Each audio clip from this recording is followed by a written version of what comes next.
Ladies and gents, welcome to the October 23 update on the performance of my solar array. So let's get straight into it. Stay tuned and I'll tell you exactly how I managed to wash my solar panels this month. Alright, first of all, the disclaimer, I'm not an expert. There might be some mistakes in what I say. Please pause and read. Alright, let's get into the headline figures. So, over the lifetime of having solar panels, I have produced 12.8 megawatt hours of free electricity, right? 12,812 kilowatt hours. In 2023, the year-to-date figure is now 6,628 kilowatt hours. We have net imported, that's 6,628 is up 15% versus last year. So last year we had made 5,767 kilowatt hours at this point last year. So we are up by 861 kilowatt hours. So keep in mind we have those 4 extra solar panels this year. So a good chunk of it is coming from there. In terms of sunshine, I would say last year we had more sunshine than we have had this year. So we're probably a little bit down on a like-for-like basis as well. But I mean, it's hard to quantify that. Net electricity import this year, we've imported 4,662 kilowatt hours. Compared to the same time last year, we had accumulated 1,714. And this is primarily because of the electric car. We're charging from the grid overnight, whereas last year we were charging from the public network and not using the car as much. So that means we're up 172% or 2,948 kilowatt hours. It seems extortionate, but keep in mind we are on the overnight tariff. 99% of this charging is overnight, so we're paying a quarter of the normal price. Gas import, year to date, 22,172 kilowatt hours. This time last year we were on 24,542, so we are down 2,370 kilowatt hours or 9.7%. So that is whopping. I think it's partly because we turned on the heating later this year, and actually last month I alluded to some work that we were doing. So in one of the rooms in our house we were losing a lot of heat. It was always freezing cold in there, so we had some other work going on in the house, so we insulated the room. We opened up the ceilings and stuffed it full of wood insulation. We opened up the suspended floor and suspended insulation underneath there. So we've tried to really trap the heat in. It's too soon for us to be capturing a benefit as a result of that, because we did it in the middle of October. So at best we'll start to see some real numbers from next month's update. But those are things which are contributing to our energy saving.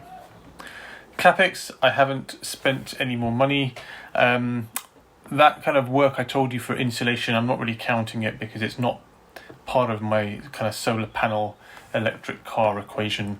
That was routine maintenance that we needed to do on the house because we had a few plumbing problems there. We were opening up the floors anyway. So I bought some insulation and stuffed it in everywhere that there was opportunity to do so. And then finally, from an OPEX point of view, so far this year we have saved £4,898. This time last year we had saved £2,300, so we've made an additional saving of £2,597 or 113% up year on year. And as I always keep saying, the chunk of this is coming from the electric car because we are doing a lot more driving this year. Okay, let's look at the data from NPhase. So here is the graph for the month of October. As you can see, for the first 10 days of October, we had pretty much enough sunshine to meet our demand, only a little bit coming from the grid. I also wasn't around, so we weren't using the electric car, so there wasn't any charging going on. You can see from the kind of middle of October onwards, the sunshine tails off. There's hardly anything on these few days, and we're also charging the car from the grid, and I'm doing a lot of driving So we are pulling loads of power from the grid. As we get into the second half of October, you can see there's days where I'm not pulling anything from the grid in terms of charging the car, but we just don't have enough sunshine to meet the demand, and there's still something coming over there. I think it was at the beginning of October, if I remember correctly, I changed the setting on our battery so that it now charges to about 80% overnight, regardless of what state of charge it was in, because we're not getting enough sunshine to meet our demand during the day. So I want to make sure that the battery is topped up sufficiently so that we don't run out by the evening. So during the month of October, I kind of started to taper it up 50%, 60%, 80%, and currently it sits on 95%. So 95% has a little bit of room to charge up some more if we get some sunshine. But if we don't get enough sunshine, then we still have enough power in the battery to get us through the day before having to pull peak time power.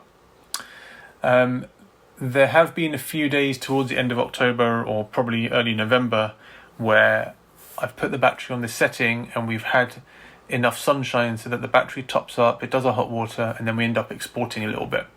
So it's hard to kind of find a setting which you can just put it on and leave it alone, because if we do get some sunshine, it fluctuates. The amount of generation fluctuates massively compared to a gloomy day, and I can't keep fiddling with the settings. It's too much to remember to do. So that's the kind of compromise. But I think I would rather have the battery topped up and have to end up exporting a little compared to not having the battery topped up and then paying peak time price because I've run out at 6 p.m. All right. Looking at my independence, so we were dependent on the grid for 62% of our energy, and as you can see, a lot of it is for the car. And then looking at the solar panels, so now that the sun is much lower in the sky, you can see that the panels over here on the back of our house, which are shaded by the neighbour's dormer, are not doing a great deal. But the front of the house and the southwest array on the summer house is doing the bulk of the work and making a good contribution. Best and worst days. So the best day was the 15th of October. We produced 23.8 kilowatt hours. You can see we were charging the car overnight, but then we had a nice clean curve during the day. It's a very shallow curve because the sun's lower in the sky, but it's nice and clean with no demand after that in the evening. At the worst day, it was the 20th of October, only 4.5 kilowatt hours produced. You can see we were charging the car and the battery overnight, pulling power from the grid for standby power, and then once we got to about 7 or 8 a.m, we were barely producing anything here. There's the smallest of slivers. And I think this is a day before I had managed to kind of get the battery optimized at the right charge level. So we got to about 7:30 p.m. or something, and the battery had run out of power. So we are pulling standby power for 3 or 4 hours in the evening before it starts to charge up again. So that was a particularly bad day, and some of our import 1 or 2 kilowatts here was peak time electricity. All right, household electricity consumption. So we're looking at the bar on the far right. So 289 kilowatt hours was pulled from the grid to service our standby demand from the house. So this is the Wi-Fi, the fridge, the TV, the skybox, etc., etc. Most of this was charged up overnight on the cheap tariff, but nevertheless we got it from the grid. 347 kilowatt hours serviced our house, so the fridge, the kettle, etc., etc., but it came from free solar power. 310 kilowatt hours came from the grid at off-peak to service the car. There's a tiny sliver here which came from solar power going into the car. And then from the eddy, you can see there's a sliver here, which is off-peak electricity going into the eddy. And there's a tiny sliver there, which is green energy going from solar power into the eddy. Hardly anything. And finally, at the bottom, we are exporting a tiny sliver over there. So this is our demand. If we compare to prior months, in October, we seem to have pulled almost the same amount of electricity overall, as September, and that also seems to be consistent with December 2022. But you can see that October and November of 2022 we were pulling much less power, and that is basically the electric car making the difference. Okay, looking at our gas consumption. So as I said, in the month of October we turned on the heating, so our consumption has gone up, whereas if we compare to the year before, it looks like we turned on the heating in the month of September. So that's why we've made a saving. We've pulled off 4 months this summer with the heating switched off, whereas last year it looked like it was only 2.5 months, and the year before it was 3 months. So that's where the bulk of the saving is coming from. Looking at our Octopus bill, so we paid them £68 for all of that electricity. We paid £81 for gas for one portion and £85 for gas in the other portion. Alright, if you're finding all this information useful, please don't forget to like and subscribe, you know the drill. And if you do want to switch to Octopus and take advantage of all their smart tariffs, use the link in the video description, and both you and I will receive £50 off our next bill. Looking at the eddy, so here's the graph of energy going into the eddy. Basically it's not doing anything. There's the odd bit of surplus going in, but now that we don't have enough sunshine to charge up our battery, etc., from sunshine rather than the grid, there is basically hardly any surplus for the eddy. And I'm still not configuring the eddy to use off-peak electricity to heat hot water rather than gas, even though it is not cheaper, it is probably more efficient due to losses in the system. I still haven't configured it, and to add to that, the price of gas, you'll see in a minute, has dropped again for this month, making gas even cheaper. I realise it's not green, but it's cheaper, not accounting for the losses, which are probably greater. Alright, my favourite chart, installer estimates. So we have produced 130% of what the installer predicted. So we're 30% above their prediction, which is good. They said by the end of year 2, we would have produced 9,832, and we've actually produced 12,810. So officially, we are exactly at the end of year 2, because we got the solar panels installed around the 8th or the 10th of November. And so when we get to the end of October, which this data is for, we're pretty much at a complete 2 years. But for this stewardship that I do here, I'm counting the 2 years from January to January, just to make it a bit simpler. But for those of you who want to be a bit more precise, this is pretty much a clean 2 years data you see here. So we beat the installer's estimate by 30%. In my opinion, that is quite a lot. Okay, all they're doing is predicting how much sunshine we would capture, and we've beaten it. It's not like they're off by 5 or 10%. 30% in my view is quite a lot. It's big enough to completely alter your cost-benefit analysis. If you look over to the right-hand side at what we consumed versus what they estimated, we are now at 240%. So like I said before, at the end of year 2, I was thinking we're going to be at like 225%, but we're up at a whopping 240%. So that's really, really good. They said we would have used 4,916 by the end of year 2, and we've actually used 11,801. So 240%. And if you look at these graphs over here, although the amount of production this month has tailed off, our efficiency, so how much we consume versus produce, is up there in the right ballpark. So really, really good news. This is the graph which should hopefully convince you that solar panels are worth it, because all of the analysis that you receive from your installer is wrong by the magnitudes that I'm showing you here on the screen. So you actually achieve payback much quicker. Okay, the big pivot table. So looking at the October column on the right hand side, let's walk through the numbers. So the system produced 401.7 kilowatts. We exported 23 of those back to the grid. Overall we used up 378 kilowatt hours of sunshine. Of that number, we put 346 into the house, we put 13 into the eddy, and we put 18 into the car. From the grid, we imported 629 kilowatt hours of electricity and 2,216 kilowatt hours of gas. No change in the capex. Looking at our tariffs, they have changed, so the price of gas has become cheaper by 0.7 of a pence per kilowatt hour.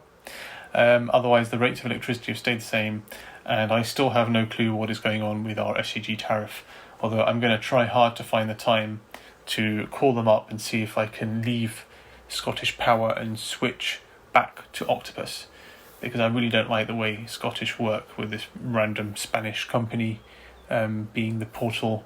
You don't get monthly bills and they only pay out once every 6 months. I just don't like it. Plus Octopus are now more lucrative, so it's better to go back to them. In terms of monetary amounts then, the house running on solar has saved us £107. Octopus Go, by charging the battery this month, has saved us £59. Putting power into the eddy has saved us 92 pence. Using the eddy to heat hot water has actually cost us 22 pence because electricity is more expensive than gas.